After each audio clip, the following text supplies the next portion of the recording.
Assalomu alaykum YouTube kanalimiz kuzatuvchilari. Bugun obzorimizda Onyx Redline pozitsiyasi. Menimcha bu YouTube platformasida birinchi Onyx Redline ning obzori bo'ladi. Sherxon Sotullayev YouTube kanalida. Navoiy FTC xizmat avtosalonida bo'lsa, bilasizlar, hozirgi paytda kontentlarim ushbu salonda olib borilyapti. Kelib bemalol xarid qilishlaringiz mumkin.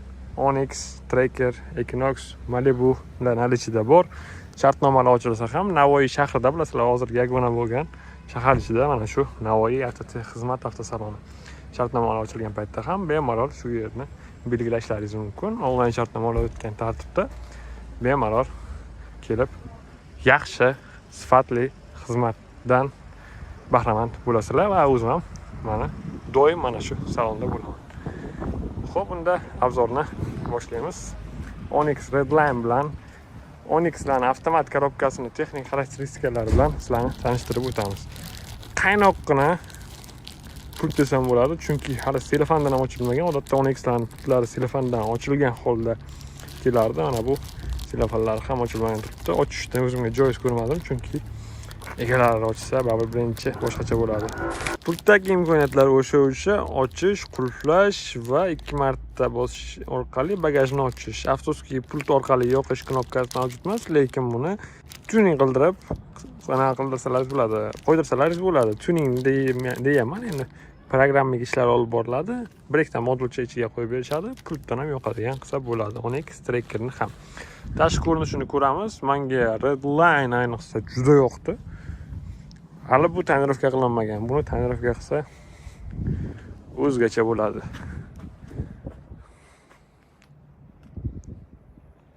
Wow. Quyosh ostida ozgina odatda qora ranglar xunuk ko'rinadi, bu oz toza turgani uchun juda chiroyli ko'rinyapti. Bu oqshom paytlari juda o'zgacha vid beradi. Gap yo'q. Diskalari qoraligi aytib qo'yaman, hozir boshdan bosh obzorni boshlaymiz.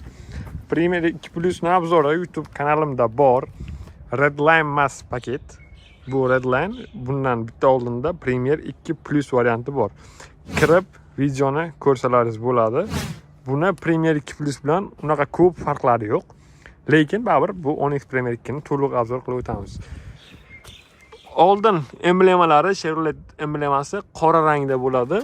Matvi, old oblisovkani mana bu detallari qora bo'lgan va tepasida qizil chiziqlari bor. Past qismida nomer uchun joy, uni pastida mana ikki tomonda ikkita dumaloq parktroniklar turibdi. Yana yon tarafda Deho ni tepasida ham parktronik bor. Bu tarafidan ham xuddi shunday. Old qismida parktronigi 6 ta bor. Mana bu yerda ham bor deyishlaringiz mumkin. Bu ham parktronik, lekin buni vazifasi boshqa. Bu slipoviy zona uchun xizmat qiladi. Faralarga o'tamiz endi. Mana bu dalnisi, lupasi yo'q.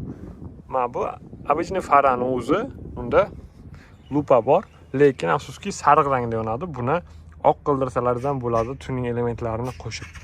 Ko'zga tushmaydi bu eng muhimi, lupasi borligini evaziga va pavorotchiga past qismida joylashgan. Bu ham collagen. Yonga o'tamiz. Redline diski qora, yaxshi tarafi qoraligini, mana bu hamma avtomashinalarda bo'ladigan muammo, kolodkadan chiqayotgan qora rang bilinmay ketadi. Oq diskalarda bilsalaringiz, qop-qora bo'lib qoladi diskalaringiz, ko'p mo'yka qilishlaringiz kerak bo'ladi. Qora rangda bo'linmaydi. Qizil strochkalari bor va diskani razmerini aytib o'taman. 195 55 R16. 16 razmerli disklar. Yon pavorotniklar shu yerda qolgan va bokovoyga ahamiyat bersalaringiz bo'ladi. Bokovoy Redline qilingan. Ahamiyat beramiz, buni olib tashlab bo'lmaydi. Bilsalaringiz, Malibu XL da ko'rsatay, mana bu yoqda bor. Bu faktor ketaversin. Mana Malibu XL da ham xuddi shunaqa bor. Ozgina ochamiz endi.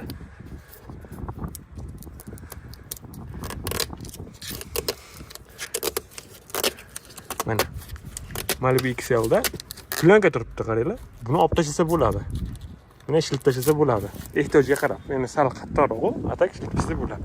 Lekin buni shilib tashlab bo'lmaydi. Agar shilib tashlasalaringiz ham shu bokovoyda buni joyi, o'sha chuqurchasi qolib ketadi. Bu plyonka emas, bu plastik element. Bokovoy qiziydi va mana yon tarafda slipovoy zona datchigi bor. Yon tomonida aytiladigan nima bor? Eshik dastalarida beskluchovoy dostуп bor. Orqa tomon eshik qoraytirilgan, oynasi, kichkina kozirovkasi ham, bu ham qoraytirilgan. Orqa balonlari razmeri bir xil bo'ladi. Orqa tormozning sistemasi baraban bo'ladi. Ko'pchilik aytishi mumkin, barabanga nisbatan diskli tormoz tizimi bo'lsa yaxshi, Gentrada diskli tormoz tizimi deb. Lekin bunda mana shu barabanlik ham yetadi, chunki avtomashina vesiga, og'irligiga baraban ham javob bera oladi. Men Premier 2+ ni obzor qilganimda obunachilarim yozgan. Shu unaqa Onyx olganlar, Gentrasini sotib Onyx olganlar plus minuslarni aytishgan. Shu pluslar joyida tormozning sistemasi aytilgan Gentradan ancha yaxshi tormoz deb nazarda tutilgan. Vesga taqashlaringiz mumkin. Ves yengil bo'lgandan keyin baraban qo'ysa ham yaxshi to'xtata oladi. Antennalari o'sha qolgan. Orqa laboyda ham qoraytirilgan, ham spirallari bor. Endi orqa laboyda spiral ham avtomashinada bor. Orqa faralari LED elementdan foydalanilgan, faqat pоворотниga galogen. Mana bu orqaga urgan payt, zadniy urgan payt yonadigani LED bo'ladi, lekin mana bu tomonniki, bu tumanka, bu galogen bo'ladi. Bilsalaringiz, galogen tumanda yaxshiroq yoritadi LED chiroqlarga nisbatan. Orqaga pastga sekin-sekin tushamiz. Parktroniklari bor, qaranglar. 1 2 3 4 5. Общий 5 dona bor. Mana bu nega teparoqda turibdi desalaringiz, bu o'sha aytganim, oldida ham ko'rsatdim, slipovoy zona uchun xizmat qiladigan parktronik. Mana bu esa shunchaki parkovka qilayotgan paytlaringizda sizlarga yordam beradigan. Buni yo'qligini men tasdiqlab beraman. Mana Onyx LTZ ekan. LTZ da bilasizlar, slipovoy zona yo'q. Mana bu yerda parktronik yo'q, faqat pastda bor, o'rtada bor, bu tomonda bor. Общий 3 ta bor. Agar slipovoy zonasi bo'lsa, 5 ta bo'ladi. Ishlash tartibi, misol uchun men o'zimni avtomobilni nazarda tutsam, o'sha parktronik meni kelayotganini sezadi va sizlarga bokovoyga chiroq yoqib beradi. Qachonki men shu yerdan o'tib ketganimdan ushbu parktronik sezadi-da, o'sha bokovoydagi chiroqni o'chiradi. Misol uchun bokovoyni sizlar o'zlaringizga yaqinroq qilib qo'ysalaringiz, mana bu yerdan o'tayotgan avtomashinani sezmaysizlar, sizlarga slipovoy zona yordam beradi. Tonirovka qilsalaringiz ham kechki paytda ayrim avtomobillar chirog'i pastroq avtomobil oldilaridan o'tkazib qolsa, shu sizlarga yordam beradi. Tungi payt tonirovkada haydash bilasizlar sal qiyin. O'zgargan detallardan biri Onyx yozuvi o'zgargan. Oldin xrom bo'lardi, nikel bo'lardi. Hozir ust tarafi qora, yon taraflari qizil qilib ishlov berilgan. Yarashgan o'ziga. Bu yerda atrajatillari bor, bu yonmaydi, faqat orqadan tushgan yorug'likni qaytaradi. Past qismida kamerasi bor va nomerini yoritish uchun chiroqlari bor. Bagaj salondan yoki pultdan ochiladi. Orqa qismida knopkasi mavjud emas. Endi salon qismiga ham o'tsak bo'ladi. Obshipkada farq yo'q. Faqat mana bu detal qop-qora bo'lgan. Bundan oldingi pastlar sal temniy siniyroq bo'lib turardi. 4 ta oyna ham avtorejimda, hamma pozitsiyalari kabi va sidinaga o'tamiz. Telefonni men yechib qo'ydim. Redline mana qizil strochkalik bo'lgan. Sidinasi mexanически boshqaruvda bo'ladi. Sidinalarning shakli o'zi qanaqaligini bilasizlar. Rul Redline bo'lganiga ancha chiroyli bo'lgan, men nazarimda qizil strochkalar ishlatilgan va o'rtadagi Chevrolet emblemasi sariq emas, qora rangda bo'lgan. Qolgan jihatlari esa ichki jihatidan men boshqa farq sezmadim. 6 ta kolonkasi bor, 4 ta airbagi bor, cruise control bor, limit skorost bor, multimediani boshqarish to'liq ruldan. Monitori bor, monitorda Apple CarPlay ham, Android Auto ham bor. Deflektorlar aytib o'tish shart emas, mana bu yerda plastik detal karbonga o'xshatib ishlangan. Past qismida rulni isitish tizimi bor. Bosib qo'yasizlar, rullaringiz qiziyib, issiqqina bo'ladi. Qishki kunlarda ancha foyda beradi. Center zamok, bagaj ochish knopkasi, bagaj ochishni bossalaringiz, salgina ochilmaydi, kansa bossalaringiz bagaj ochiladi. Oxirigacha ochildi, endi chiqib yopish kerak. Avariya chiroqlari va ESP, elektronik stabilizatsiya tizimi. Bu doim yoqib turadi, avtomashinada doimiy yoqib turadi. sizlar buni bosib faqat o'chirasizlar. Tez razgon olmoqchi bo'lgan paytda buni o'chirish tavsiya qilinmaydi. Endi xato bo'lsa ham aytaman, bunaqa mavzuni o'zi ko'tarish ozgina xato. Ko'pchilik poyga o'ynayotgan paytda, bosishmoqchi bo'lgan paytda, nol tutosini o'lchamoqchi bo'lgan paytda mana buni o'chirib qo'yadi. Yo'q, bu xato. Buni o'chirib qo'ysalaringiz, bilasizlar, avtomashina juda chaqqon, avtomashina ballonlari joyida buksovat qilib qoladi. Bu doim yoqib turish kerak.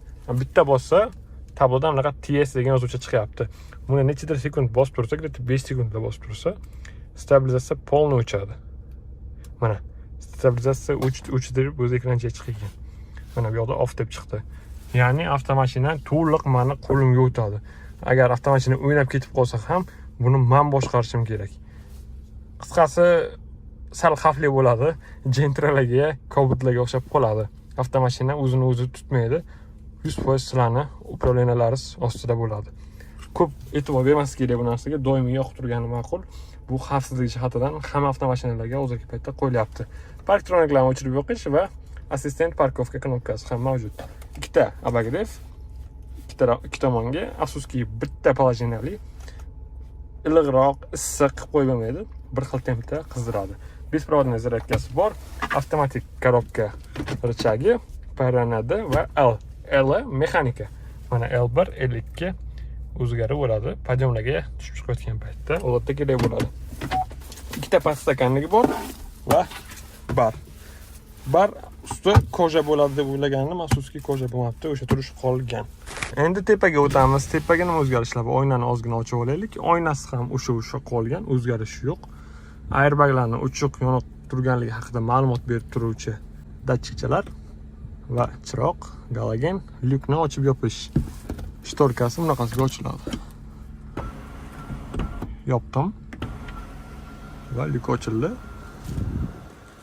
Bunaqa zashnikchasi ham bor. Shamolni kesish uchun xizmat qiladi.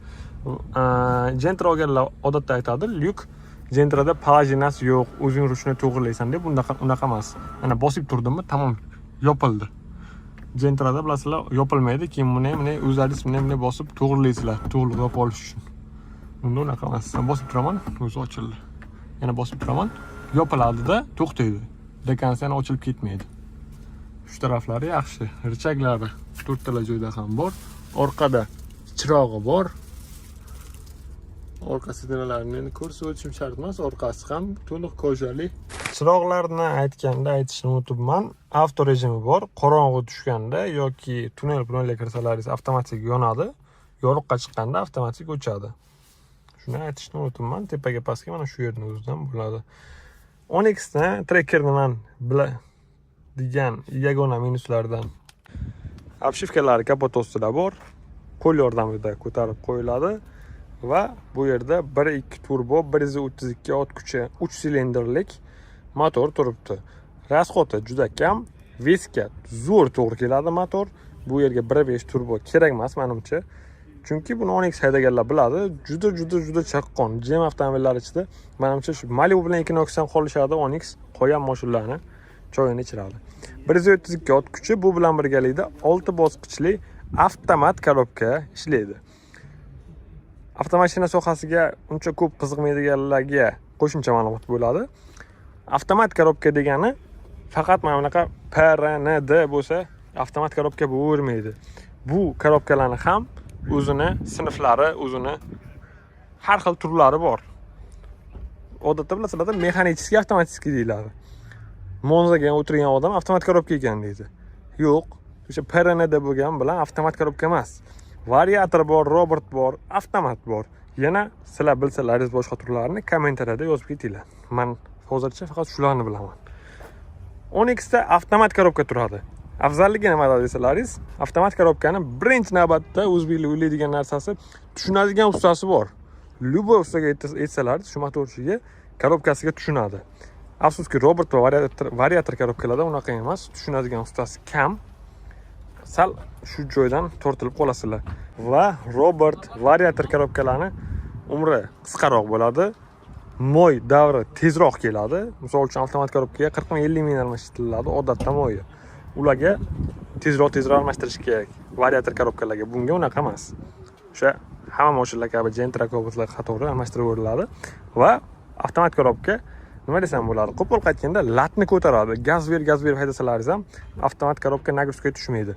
Variator va robot korobkalarda afsuski unaqa emas. Korobkani yeb qo'yasizlar. Motor ostiga nima tushunadigan narsalari antifrizi, laboya uchun suv joyi, orqada turbinasi bor. Mana turbina havoni mana bu detal orqali pastdan tortadi. Ventilyatorlar ham yaxshigina katta. Buni buqaniga ventilyator qo'yishni imkoni ham yo'q va yetarli ham. Bilasizlar, Gentraga kapotni mana shu yarmiga bitta ventilyator turadi, tamom. Uni buqaniga mana bitta qo'shinglar joy deganday pustoy joy ham qo'yib qo'yishgan bo'ladi va qo'shmasalaringiz bo'lmaydi ham. Avtomashina qizib ketib qoladi. Gentragalar buni yaxshi biladi. Buqaniga DP ventilyator qo'shish kerak.